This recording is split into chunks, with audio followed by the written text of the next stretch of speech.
Scholarship मिलती है। ये स्कॉलरशिप जो थी वो पेरिस के royal institute of blind youth में मिली थी।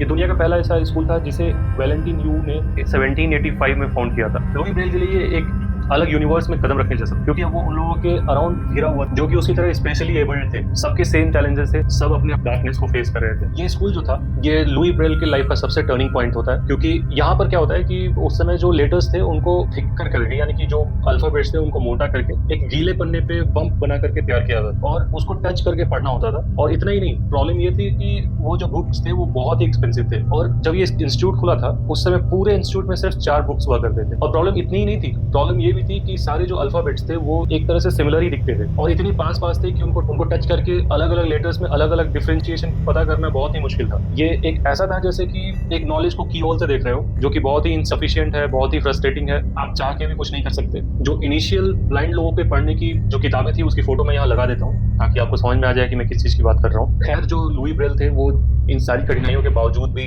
उन्होंने म्यूजिक सीखा, पियानो बजाना सीखा, उन्होंने गिटार बजाना सीखा, ग्रामर सीखे और आसपास के चर्च में वो पियानो बजाया भी करते थे। पर उनके अंदर कहीं ना कहीं वो समझते थे मेरा जो अंत है वो ये नहीं है, इससे अच्छा और इससे बेहतर लाइफ हो सकता है। और यही एक चीज थी जो आगे चल के एक बहुत ही चमत्कारी चीज को इन्वेंट कर दी है। आइए आगे जानते हैं। 1821 में लुई ब्रेल जो होते हैं वो 12 साल के होते हैं और इनके स्कूल में एक विजिटर आते हैं। ये विजिटर के बारे में ध्यान से सुनिए क्योंकि यहीं से सब कुछ चेंज होने वाला होता है। तो उनके स्कूल में आते हैं कैप्टन चार्ल्स, और कैप्टन चार्ल्स जो होते हैं वो मिलिट्री में रहते हैं। तो वो स्पेशली एबल्ड बच्चों के स्कूल में जाके, मतलब कि लुई ब्रेल के स्कूल में आकर, तो वो ये एक्सप्लेन कर रहे होते हैं कि कैसे कुछ रेस डॉट्स का इस्तेमाल करके जो सोल्जर्स होते हैं वो पिच डार्क अंधेरे में भी मैसेज को समझ लेते हैं और साथ ही साथ दुश्मनों को पता भी नहीं चलता है कि वो मैसेज क्या लिखा हुआ है। कैप्टन चार्ल्स का जो सिस्टम था वो एक सेल की तरह था जिसमें 12 डॉट्स हुआ करते थे। 2 डॉट्स जो थे वो व्हाइट हुआ करते थे और बाकी के जो 6 डॉट्स थे वो टॉल हुआ करते थे। और ये जो डॉट्स थे वो कॉम्बिनेशन में डिफरेंट साउंड्स और डिफरेंट पैटर्न्स